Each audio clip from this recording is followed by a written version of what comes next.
Olá, propedeutas, tudo bem? Então, como prometido, hoje a nossa aula sobre o artigo da Ana Paula Goulart Ribeiro, Jornalismo, Literatura e Política, a modernização da imprensa carioca nos anos 1950. Vocês colocaram o babador para esse... Fala tchau, filho. Tchau. Até amanhã? Até amanhã. Até amanhã. Vocês colocaram o babador para esse artigo da Ana Paula Goulart Ribeiro. Ele é, como eu falei, o melhor artigo que eu conheço sobre essa transformação de uma imprensa política, dessa imprensa que era uma bandeira ideológica, numa imprensa de ritmo industrial, que é a base da indústria jornalística. Então, o que nós vamos ver hoje é a transformação do jornalismo ideológico. Não, assim, o jornalismo nunca vai deixar de ser ideológico, tá, pessoal? Mas lembra da nossa última aula presencial, né? O jornalismo que era uma bandeira ideológica, ele deixa de ser exclusivamente uma bandeira ideológica e passa a ser um jornalismo para atingir mais pessoas, atingir uma quantidade grande, aumentar os índices de audiência e com isso obter lucro. Então, assim, pensem numa seguinte situação. Você vê que o seu jornal é muito lido, né? Seu jornal, aquela bandeira que você estava defendendo estava atingindo muita gente. Aí você pensa assim, fala, poxa, se muita gente lê esse jornal, esse meu produto aqui, por que eu não posso fazer deste meu produto, além de defender uma bandeira, ele também atingir mais pessoas e com isso eu conseguir, sei lá, fazer um anúncio aqui dos meus, não dos meus produtos necessariamente, mas daquelas pessoas das quais eu pertenço a um círculo de amizades ou a um círculo de convivência. Ou seja, aos poucos, os proprietários de jornal foram entendendo que aquele veículo que eles tinham em mãos, além de vender algumas ideias, que era o objetivo do jornalismo, no seu primeiro jornalismo, ele passou a ser também um instrumento para atingir mais pessoas, falar com mais pessoas. Então, essa é a base da nossa indústria jornalística, né? E aí, nesse artigo, a Ana Paula Ribeiro vai fazer o seguinte, ela vai analisar isso no Brasil, mas isso foi um fenômeno que aconteceu no mundo todo, né? Nos Estados Unidos, onde o jornalismo se desenvolveu mais rapidamente nesse modelo, foi no finalzinho do século XIX para o início do século XX. E aqui no Brasil, mais ou menos na década de 40, então ela fala lá, né? Até a década de 40, peguem o artigo aí, né, da Ana Paula Goulart Ribeiro. Até a década de 40, a maioria dos diários era ainda essencialmente instrumento político, aquela bandeira política que eu falei para vocês. A cachorrada agora resolveu. Pequenos em termos de tiragem e de recursos econômicos, os jornais eram acima de tudo porta-vozes do Estado ou de grupos políticos que os diferenciavam em parte ou da totalidade. Então, até a década de 40 no Brasil, os jornais eram essas bandeiras ideológicas que eram mantidas por grupos políticos ou pelo próprio cara que pertencia a um grupo. Ele podia pertencer a uma loja maçônica, ele podia ser um advogado junto a agropecuaristas, ele podia ser um profissional liberal, um jurista e também pertencer a um grupo de pequenos industriais, né? Então, os jornais eles ainda eram ligados a grupos políticos. Só que eles passaram, porque eram bandeiras, alguns deles, né, eram bandeiras com muita aceitação, eles passaram a ter um público cada vez maior. Aí lá, o que diz a Ana Paula Goulart Ribeiro. Na década de 50, isso começou a mudar, principalmente no Rio de Janeiro, onde o jornalismo empresarial, que ela chama de jornalismo empresarial aqui o que nós chamamos de indústria jornalística, né? Foi pouco a pouco substituindo o político literário. A imprensa foi abandonando a tradição de polêmica, de crítica de doutrina, e foi trocando, substituindo por um jornalismo que privilegiava a informação transmitida objetiva e imparcialmente na forma de notícia, e que a separava editorial e graficamente do comentário pessoal e da opinião. O que significa isso? Então vamos pensar na seguinte situação, né? Então você quer falar com torcedores de futebol. Se o seu jornal ele é muito palmeirense, assim, muito verde Palmeiras, os leitores do Corinthians vão continuar lendo? Eles até podem continuar lendo. Só que eles vão ler e falar, pô, mas esse é um cara, é um palmeirense falando. Então eles vão olhar para o jornal sabendo que é um palmeirense e talvez não acreditem tanto, eles acham o jornal um pouco estranho.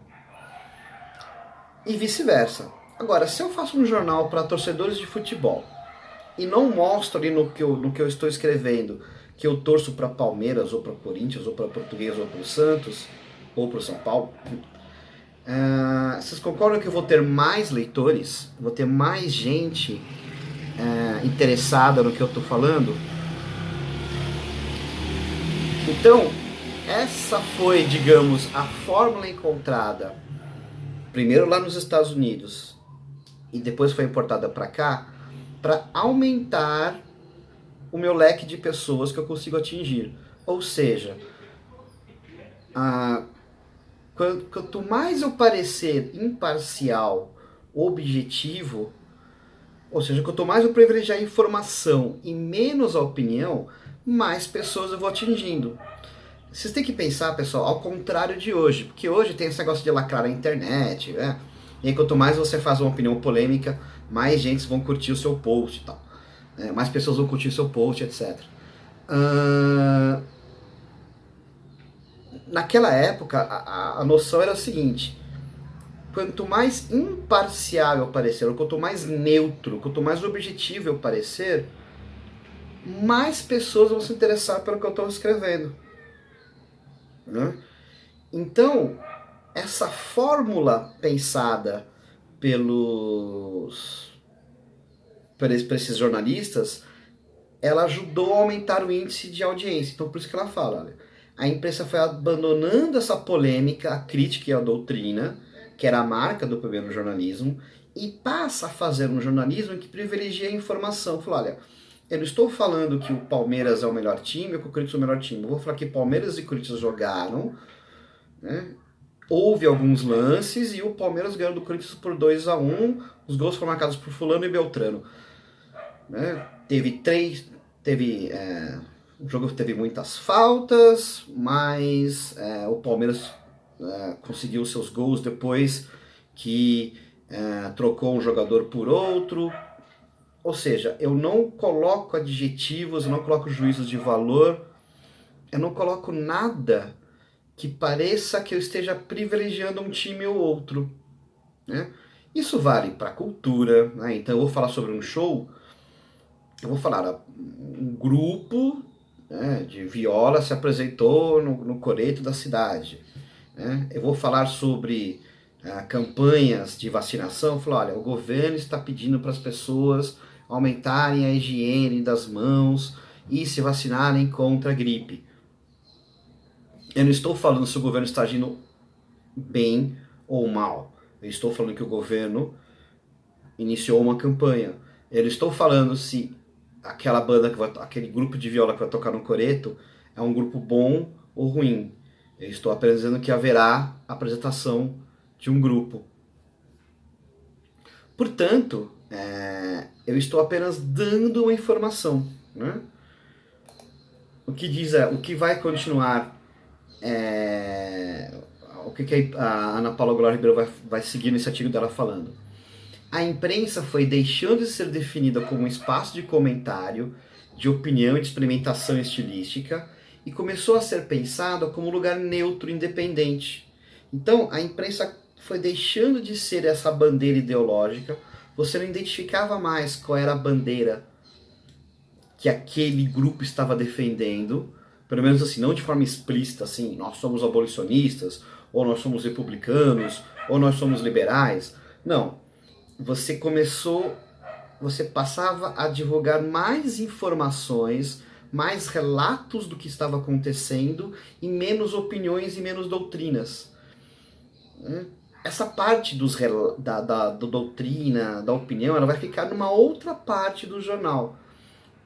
80% do jornal, se você folheasse, ele teria apenas informações, relatos, reportagens do que estava acontecendo. Né? Então, diz Ana Paula Goulart Ribeiro, o jornalismo não era mais visto como um gênero literário de apreciação de acontecimentos. Passava a ser reconhecido como um gênero de estabelecimento de verdades. Então, a partir do momento que eu faço um relato do que está acontecendo, é como se eu colocasse o cidadão, o leitor, com uma ponte direto para os fatos. Então, os fatos estão aqui, eu tenho os leitores aqui, os leitores não estão presentes naquele fato, e aí o meu relato vai colocá-los em contato. Eu sou uma ponte entre os fatos e os leitores. Não havia nessa visão, tá, uma mediação entre os dois, era apenas uma fotografia. Lembra-se da influência da reprodutibilidade técnica? Uma fotografia desses acontecimentos. Olha, se é uma fotografia, e a fotografia tinha muita força, né? Então eu estava vendo aquela verdade, estava vendo aquele acontecimento por meio do relato de um jornalista. Né? E como é que eles conseguiram fazer isso? Eles criaram um tipo de texto, um tipo de relato, em que eu deixava pouco espaço aí naquele texto para eu enxergar uma opinião, para enxergar um juízo de valor. Parecia ser um texto tão seco, tão preciso, que não, esse cara está contando o que aconteceu. Ele não está dando uma opinião. Né? No caso do jornalismo carioca, a busca por um certo distanciamento em relação à literatura e à política passou pela incorporação de uma série de práticas discursivas advindas sobretudo do jornalismo norte-americano. Como eu falei, os americanos começaram a fazer isso lá no finalzinho do século XIX, no finalzinho do século XX. Por quê? Nessa fase lá tinha um jornalismo praticado que ele era muito mentiroso. Né? E era um mentiroso para conseguir audiência, um mentiroso para conseguir público. Né? Dentro dessa ideia de você aumentar ali a audiência. Né? Então, era um jornalismo que chegava a falsificar algumas coisas. Por exemplo, o repórter de um jornal, ele fingia que estava passando mal na rua, desmaiava lá. E aí eles mediam quanto tempo que demorava o socorro das autoridades públicas. Né? Coisa que ninguém faz isso, né? Hoje nunca ninguém mais faz isso. Olha, quando vocês veem um cara fazendo isso nesses jornais todos aí, técnica norte-americana lá do século XIX, né? Mas enfim. Só que eles começaram a exagerar nisso, começaram a criar relatos de coisas que não aconteciam de fato. E aí então, esse tipo de jornalismo foi chamado de imprensa marrom ou imprensa amarela. Né? Chama-se imprensa amarela porque esses jornais que faziam isso publicavam uma tirinha de um personagem que era o Yellow Kid, e aí essa tirinha se associou ao nome de imprensa amarela, e imprensa marrom por conta também desse lance de você ficar mentindo. Enfim, esse processo de você mentir para conseguir audiência, houve uma reação. E essa reação aconteceu principalmente em alguns jornais como o New York Times, que passou a adotar um estilo de redação que privilegiava a informação e não a opinião.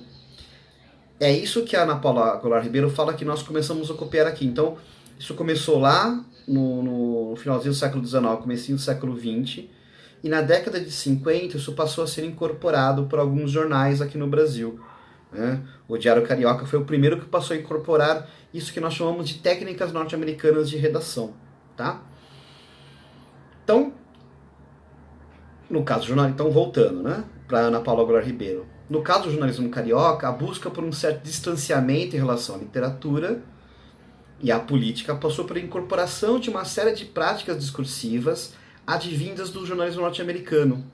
Através desse modelo, a linguagem jornalística começou a adquirir uma sistematização interna e o jornalismo obteve uma certa dose de autonomização, se transformando numa comunidade discursiva própria. Então o que é importante a gente guardar aqui, pessoal? Vamos lá.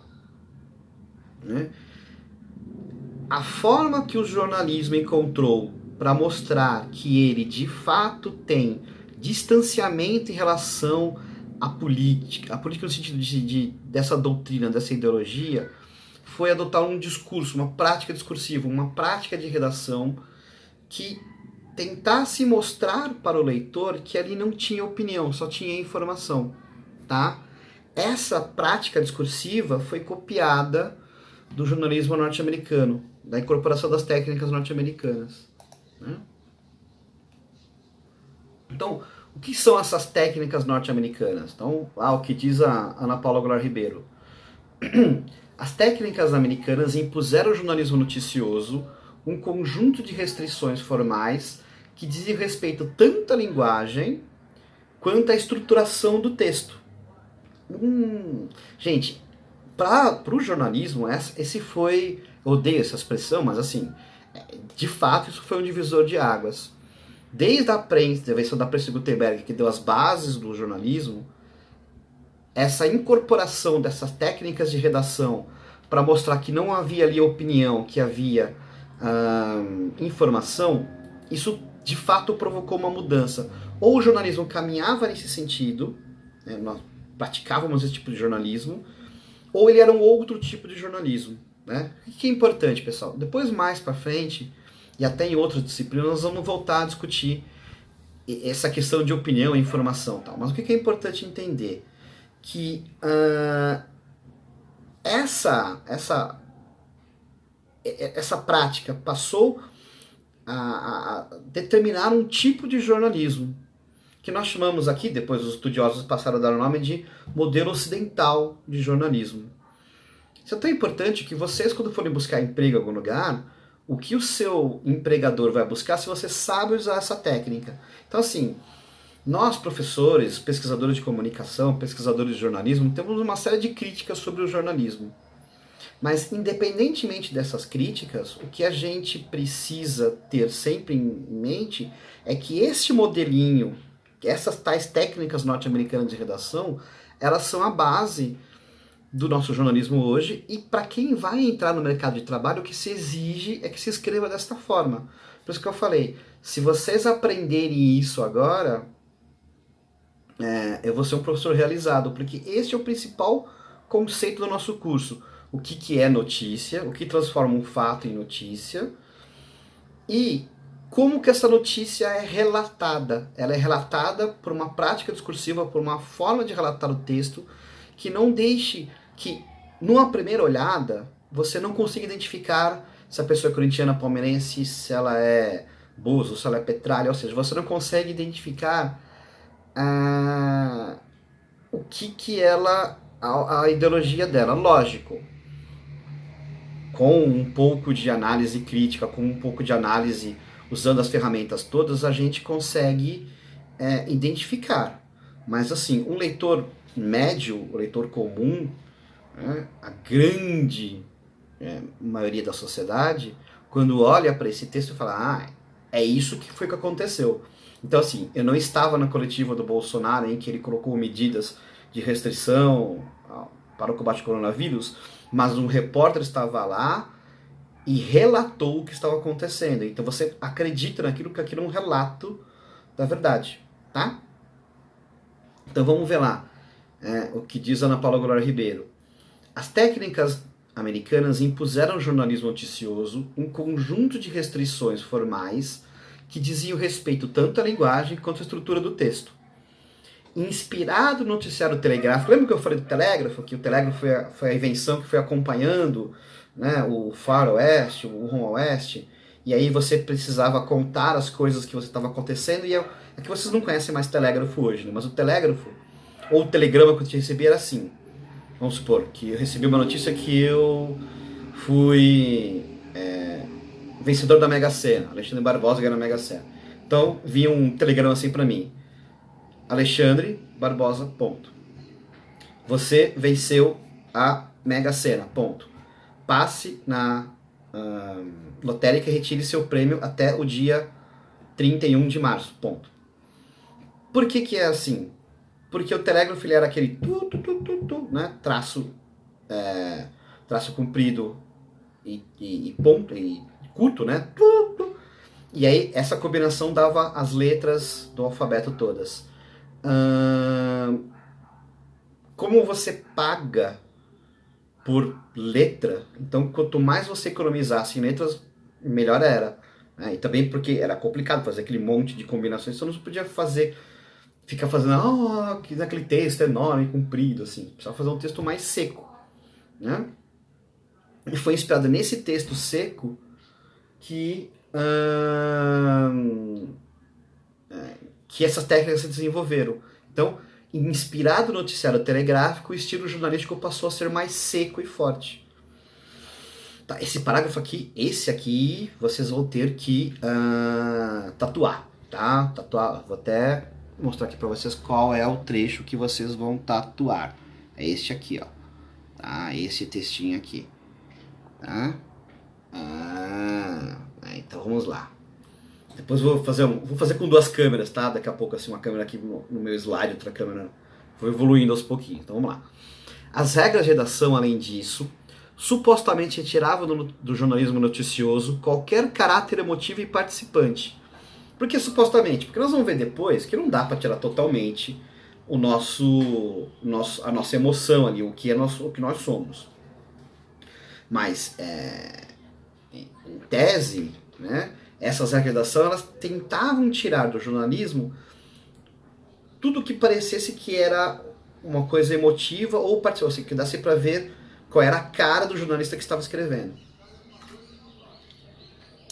Então, como é que eu vou fazer para tirar o caráter emotivo e participante? Para garantir a impessoalidade, ou seja, você não sabe se é o Alexandre, se é o Tássio, se é a Rebeca Maier, se é uma das Anas Beatrizes, né? Se é a Gabriela, se é um dos Pedros, não. É um texto que até ele nem precisaria ser assinado, porque ele teria que ser escrito da mesma forma por várias pessoas, né? Então, para garantir a impessoalidade e o ocultamento do sujeito da enunciação, impôs-se um estilo direto, sem uso de metáforas. E eu adoro, né? Todos nós, escritores, adoramos metáforas. Eu não sou escritor, né? Mas todo mundo que gosta de escrever adora metáfora. Então, esse estilo era direto, ou seja, sujeito, verbo, predicado. Nada de ouvir do Ipiranga, né? Nem o Yoda falando, né? Então é sujeito, verbo, predicado, estilo direto, sem uso de metáfora, sem essas figuras de linguagem, né? Como a comunicação deveria ser, antes de tudo, referencial, lembram-se da linguagem referencial? Depois vocês perguntam lá pro Edgar e pro Fatigati, né? Ele deve trabalhar lá, né? Linguagem referencial, você se refere, né, a alguma coisa. Então, como a comunicação deveria ser, antes de tudo, referencial, o uso da terceira pessoa tornou-se obrigatório. Por isso eu pego muito no pé dos meus orientandos que eles não podem fazer TCC jornalística em primeira pessoa, né? Porque a linguagem por excelência do jornalismo é a terceira pessoa, né? É a linguagem referencial. Então, como a comunicação deveria ser, antes de tudo, referencial, o uso da terceira pessoa tornou-se obrigatório. O modo verbal passou a ser, de preferência, o indicativo. Os adjetivos e as aferições subjetivas tiveram que desaparecer, assim como os pontos de exclamação e as reticências. É engraçado que você pega os jornais mais antigos, eles têm pontos de exclamação no final, né? E eles desapareceram todas as reticências também, né? Para não dar aquela ideia de, né, alguma coisa no ar, né? E eu adoro reticências. Reticências é tudo, né, gente? Quando alguém no WhatsApp te manda assim, só reticências, não tá tudo escrito ali? É tudo e nada ao mesmo tempo, né? Eu adoro, assim. E quando o seu crush manda reticências, né? Você pergunta uma coisa pra ele ou pra ela e responde só reticências. Então, Eu adoro reticências, mas aqui no jornalismo as reticências foram retiradas. Por quê? Então, linguagem referencial, adjetivos, advérbios, não todos, mas alguns, pontos de exclamação, reticências, porque tudo isso dava para o texto, além dele ficar muito longo, ele dava para o texto um caráter muito emotivo e você se desviava do foco principal que é a informação, né? E aí, né, a Ana Paula Grau Ribeiro falou, na estrutura da notícia, o jornalismo adotou as técnicas norte-americanas do lead e da pirâmide invertida. Então assim, pessoal, o que é importante vocês guardarem hoje? Primeiro que é preciso lavar a mão, tá? Lava a mão toda hora, sem parar. Se você não tiver como parar para lavar a mão, aí você usa álcool em gel, tá? Não precisa lavar a mão e usar álcool em gel, tá? Então, aí, segundo, fiquem em casa, tá? Se vocês puderem. Se vocês não forem dos serviços essenciais, então lavem a mão, fiquem em casa. E terceiro, né, que na busca por ampliar a audiência, na busca por fazer um jornalismo que atinja mais pessoas, o jornalismo passou a adotar uma técnica de redação que tentou tirar o caráter emotivo participante, tirou a pessoalidade. Os textos jornalísticos passaram a ser mais impessoais, com qual objetivo? De eu ampliar o leque de leitores, de eu ter mais gente me lendo, de eu ter mais pessoas atingidas. Voltando, né? Quanto mais eu deixar explícita a minha opinião, menos pessoas vão me ler, ou só aquelas pessoas que concordam com aquela opinião. Quanto mais impessoal, quanto mais objetivo, quanto mais neutro eu parecer, mais pessoas vão me ler. Então, em busca desse maior índice de audiência, o jornalismo foi atrás dessas técnicas de redação, dessa prática discursiva, dessas técnicas de redação que tiraram esse caráter impessoal, desse caráter pessoal e deixaram o jornalismo mais seco, mais objetivo, mais direto. Tá? Então o jornalismo passou a adotar técnicas de redação que tentassem mostrar para o leitor que ali só existia informação e não opinião. Tá? Vamos na semana que vem, então, estudar melhor essas técnicas que são as técnicas do lead. Tá? Por enquanto eu quero saber se vocês entenderam isso. Tá? Ela fala isso no artigo todo, então essa atividade que eu postei para vocês é mais para vocês mostrarem que vocês entenderam esse tipo de coisa. Tá? Elas não serão pontuadas em termos de nota, é mais para a gente fazer um debate aqui, se vocês entenderam ou não. Pode até colocar em dupla, né, se vocês conseguirem e tal, ou colocarem individualmente, tá? O que eu quero saber é se vocês de fato entenderam essa prática que está aí no DNA da indústria jornalística, tá? Qualquer dúvida vocês postem aqui nos comentários, tá? Do vídeo, e não se esqueçam, né, do nosso Felipe Pena, né? O medo do desconhecido leva o homem a querer o conhecimento, e o jornalismo é a busca, é o relato dos conhecimentos. Acabei de colocar lá no meu Instagram essa imagem para a gente sempre lembrar disso nesses momentos. Nunca a imprensa foi tão importante como agora, tá, pessoal? Então, boa sorte a todas e todos. Fiquem bem, fiquem em casa, lavem as mãos, leiam o artigo completo. Qualquer dúvida, postem aqui, tá bom? Um abraço e até em breve.